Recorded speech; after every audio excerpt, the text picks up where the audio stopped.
Hi everybody, today I'm working on a 2008 Mini Cooper Clubman. Today I'm going to be replacing the water pump. I haven't posted a video in a really long time. Since my last video I moved and I got a new job and I have a lot less free time than I used to have. I'm going to try to post videos again as much as I can, but it might be tough. We'll see how it goes. I'm still fixing minis, I just haven't had the time to record and edit and upload them. But I'm going to see if I can try to do that because there's a lot of demand for videos, especially second generation. And as usual, I'll put a link in the description for any special tools or parts we're going to use for this job.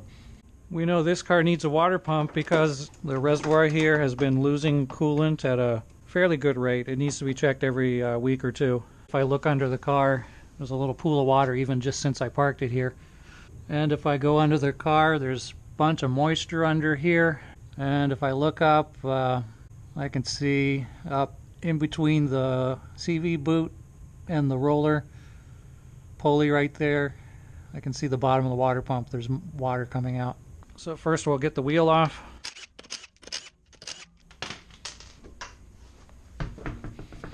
Then to remove the belt, down here there's a little pin here where you have to use a belt remover tool to pull that thing back and push this pin.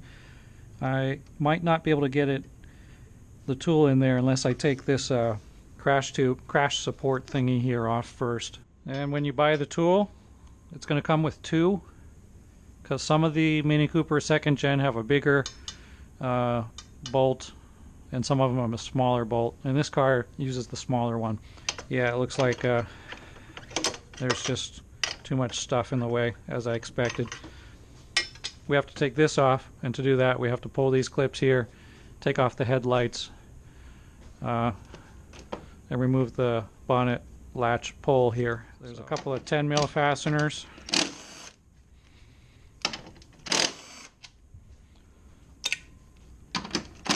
The headlights are held in by 10mm. This bolt here can be hard to get out. Sometimes there's corrosion that causes it to rust and it'll spin with the bushing that holds it in place, in which case you might have to break it or cut it off right here, drill it out. This one came out okay, fortunately. In the later model, Generation 2, they switched to stainless steel galvanized, I think it's galvanized fasteners, so it reduces that problem. And if you're working on a Cooper S, there's probably going to be a connector here for the headlight washer. This is a base model, so it doesn't have that. We'll take off the other headlight.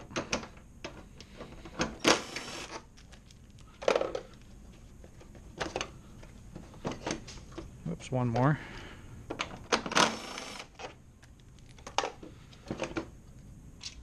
And there's a couple of Torx T30 fasteners for the latch.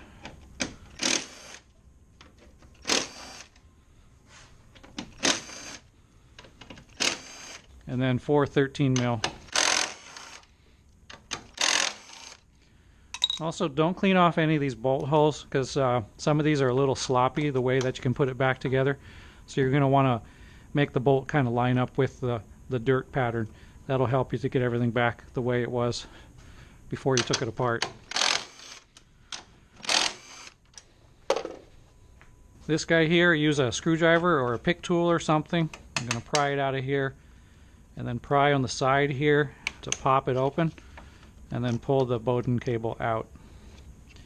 And then you're going to want to clip it back, and then here you need to unclip this guy right here, and then use your body panel tool again to remove all these little black clips. If you don't have one of these, you can use a couple of flathead screwdrivers. You just pry the center part out. So a total of 5 clips.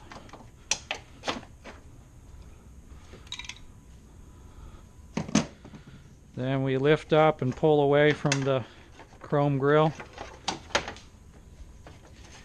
This thing tends to kind of swing around unpredictably, so be careful as you pull it up and out that you don't drop it and scratch your paint. This guy here, you just kind of push it through. The hole is not quite big enough, but you just kind of flex it and it goes through. Alright, now we have access to the tensioner arm here. So I just put this guy on here, pull upward, and then push on the pin and it goes through a little hole. And now the tension is off the belt. Next, we're going to have to peel back the wheel liner so we can see what we're doing. So first we turn counterclockwise to remove this little guy here. And then we use a flathead screwdriver to loosen these body clips.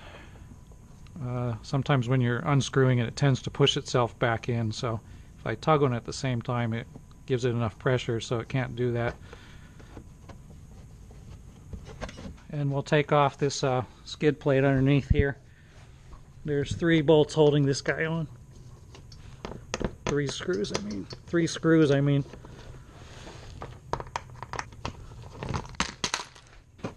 So that lets us fold this guy up and out of the way.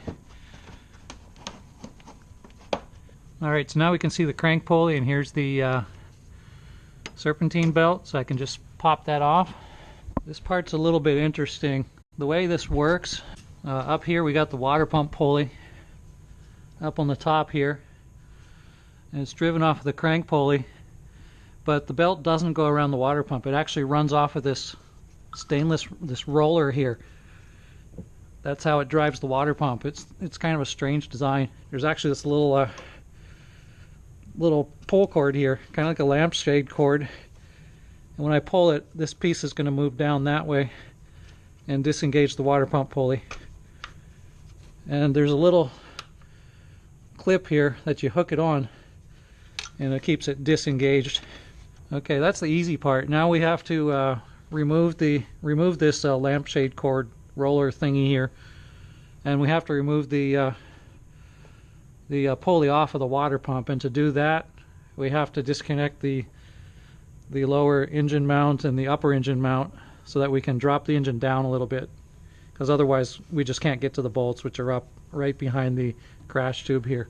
Grab our floor jack and a nice block of wood, and we're going to put this under the oil pan here to support the engine. Whoops, that's a little loosey-goosey. Let's go back a little bit.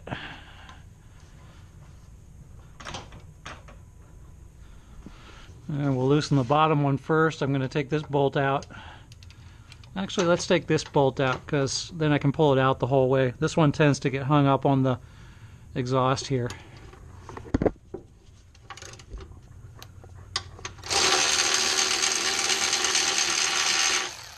These are really nice, by the way. Milwaukee 12 volt M12. I'll put a link in the description. Alright, next we need to take this guy off. So we'll need a 13 mil for these bolts and an 18 mil for this one. And when you loosen this one, put your finger on the back side, because there's a bolt that's going to fall out if you don't. Now we can raise the engine a little bit and then take these 13 mil bolts out.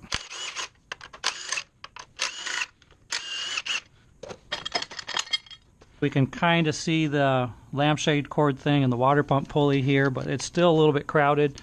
So I'm going to take this mount out as well. And this is a 13 mil and a 16 mil.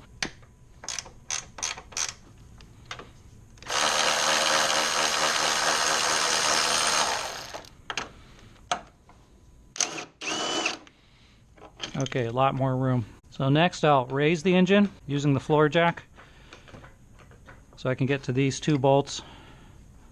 And also we can see the 10 mil bolts on the water pump pulley, and it might be easier to grab these from the top as well. And I've got a nice set of integrated universal sockets here, which aren't necessary, but they're really nice if you're going to work on this 2nd gen engine. This lets me get in to an angle where it might be tough otherwise.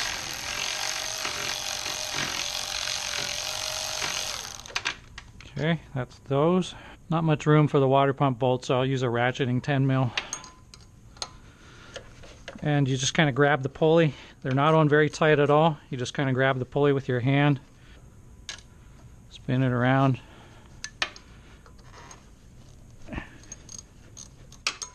This is the wire going to the alternator. I think I'm going to remove this as well. It'll be easier to get to the water pump bolts if this is out of the way. These are 10 mils as well.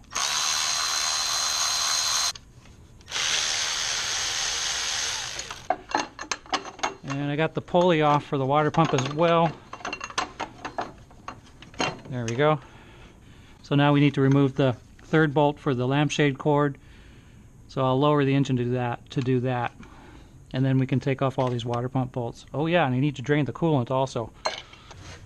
The Mini Cooper has no drain plug, which kind of sucks. So the way you drain the system is there's a little plastic, what do you call this thing? Bushing tube. And you just slide back the hose clamps. And then just grab onto it and pull. I'm going to pull here to get the hose to come down a little more. Try to get out of the way because the coolant's going to come dumping out. Get your bucket ready and just pull and twist. Yeah, this one's tight, so I'm going to go grab like a flat blade screwdriver and just crack the seal a little bit. Just kind of get in there, wiggle it a little bit. There we go. That wasn't too bad. I only spilled a little bit. Okay, now we'll lower the engine again. Alright, I've got pretty good access here now to this one bolt.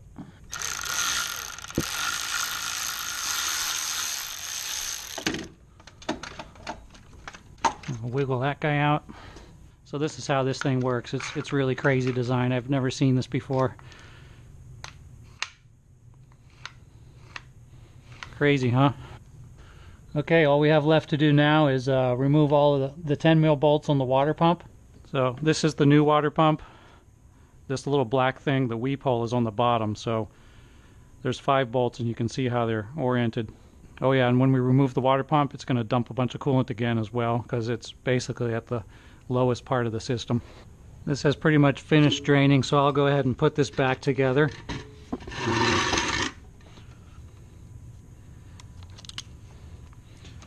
And then these clips have to slide back into these little spots here. Okay, let's get up in there and loosen these bolts. A little bit hard to see. And they're not very tight, or they shouldn't be at least. I'm going to loosen the bottom ones first, and then hopefully I can go around to the top. And then when I loosen the last top bolt, it'll start draining when I'm not underneath the water pump. We'll see how that goes. I'm going to move the bucket over here just in case though, because if it can leak, it will leak. That's bolt number 3 here. Bolt number 4. Ah, there we go, it's starting to leak. I'll go ahead and let it sit here until it's done draining, and then I'll remove the final upper 5th bolt.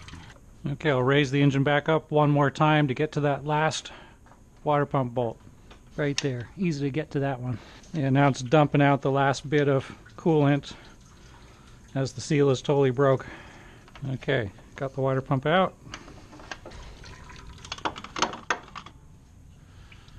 And don't forget to take the seal off here. And the new pump comes with a seal. A lot of times it's really loose and it doesn't want to stay in place. This one's got little bumps on it, so it's going to hold it in place nice.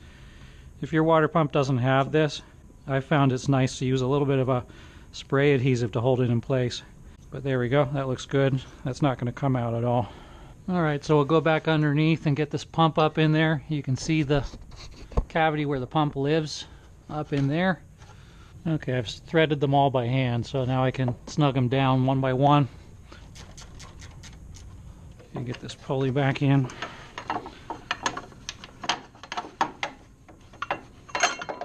Whoops. Hard part is knowing where the holes are. I can see the bolt hole through the pulley hole, so I can kind of line that up by hand. Fasten her into the hole. I'll put them all by hand first, of course. Alright, now we can tighten with our tools.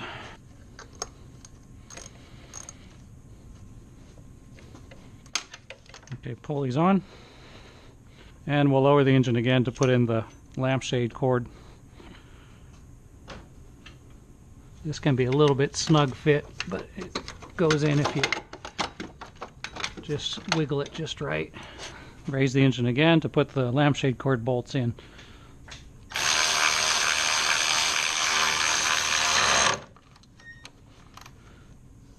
And don't forget to also put these guys back in.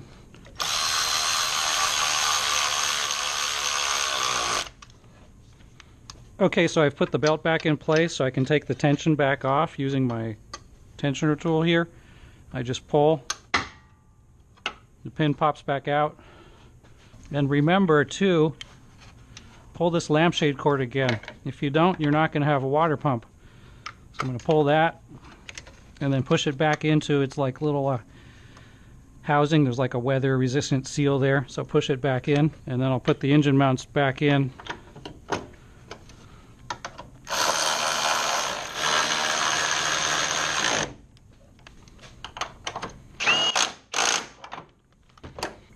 Put the upper engine mount back in place.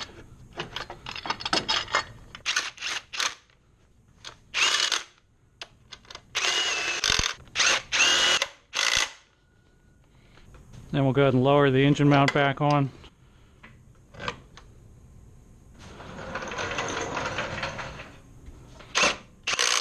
And don't forget to reconnect the ground strap or the car probably won't start.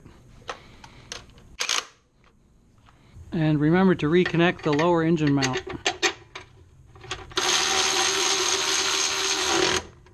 Alright, double check that the belt's tight and that the lampshade cord is put back, and then we can put the wheel liner back in its normal position. We'll put this lower shield back in place.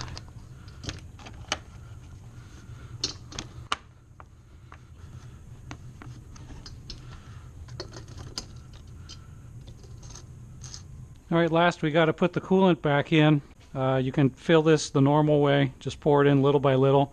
I like to squeeze on the radiator hoses as I'm adding the coolant, and then you can run the car. Let it idle for about 10 or 15 minutes, and the air bubbles should work their way out. If they don't, underneath here, let's take this off and get a little more room. Down at the bottom there, I don't know if you can see that there's a little black plastic screw. You loosen that and that's where the coolant will come out. But I have a nice tool here that does the job using a Venturi effect to create a vacuum, and it actually sucks all of the air, or most of the air, out of the system using an air compressor. And then once there's zero pressure inside the system, open this and it'll suck coolant out of a bucket or a coolant jar and put it back into the system. Then I don't have to worry about purging air out of the system. I just close all these valves, open up this one here, and then all the air is going to suck out.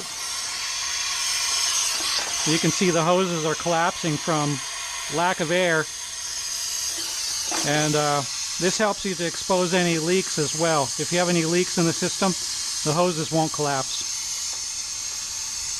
And once you got a good pressure, once you got a good vacuum going, close this valve and open up this valve, and the coolant gets sucked up in through the hose.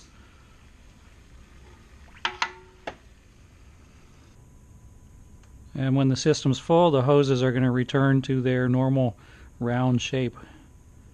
And of course, even with this system, I'll run the car for a few minutes and make sure the level's correct. As you can see, the reservoir is basically full. Of course, there are still going to be a couple little air pockets in there, and all those bubbles will work their way up into the reservoir when I run the car. Other than that, the rest of the job is just assemble in reverse order. Pretty much I just got to put the crash tube back on and the headlights back on, and I'm done. So that's it. Thanks for watching, and bye-bye.